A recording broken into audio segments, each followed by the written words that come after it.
যেখানে নির্বাচন উপনির্বাচন হয়েছে সেখানে মানুষ শান্তিতে আছে, সেখানে পরিস্থিতি ঠান্ডা, কিন্তু পরিস্থিতি গরম কোথায়?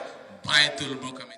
বিএনপি ইনশাআল্লাহ যেই জুলাই সনদে সকল রাজনৈতিক দল সই করেছে, বিএনপি যেই জুলাই সনদে সই করেছে, যেই জুলাই সনদ সংসদের দক্ষিণ প্লাজায় অনুষ্ঠিত হয়েছিল, অনুষ্ঠান করে যেই জুলাই সনদে সকল রাজনৈতিক দল সই করেছে, সেই জুলাই সনদ ইনশাআল্লাহ বিএনপি বাস্তবায়ন করবে, এর কোনো নড়চড় হবে না।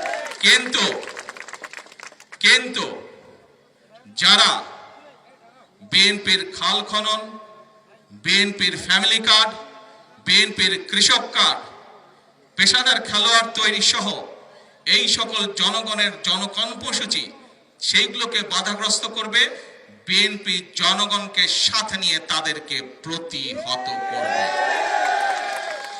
কাজে আসুন, আজকে আমাদেরকে সজাগ থাকতে হবে, আজকে আমাদেরকে সতর্ক থাকতে হবে।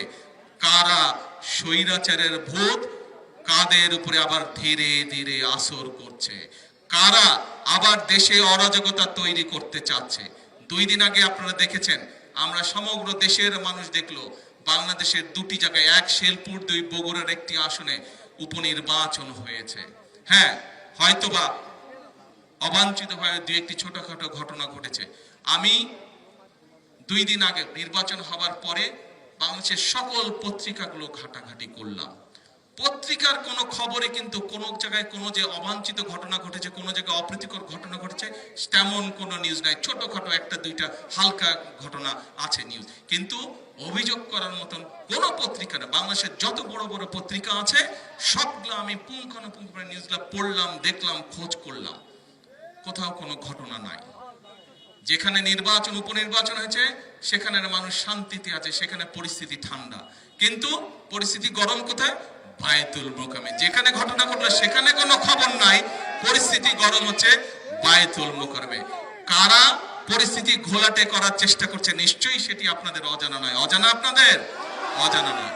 কাজে প্রিয় ভাই বোনরা, আজকে সময় এসেছে আমাদের সকলকে, এখনো স্বৈরাচারের ভূত, স্বৈরাচার পালিয়ে গেছে কিন্তু স্বৈরাচারের ভূত কিন্তু রয়ে গিয়েছে এই দেশে এখনো।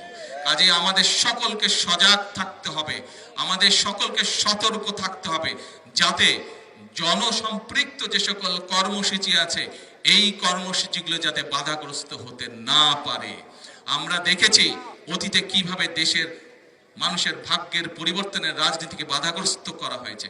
আমরা দেখেছি অতীতে কিভাবে গণতন্ত্রকে বাধাগ্রস্ত করেছে।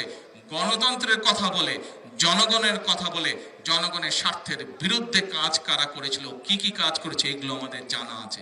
কাজেই আমাদেরকে সতর্ক থাকতে হবে।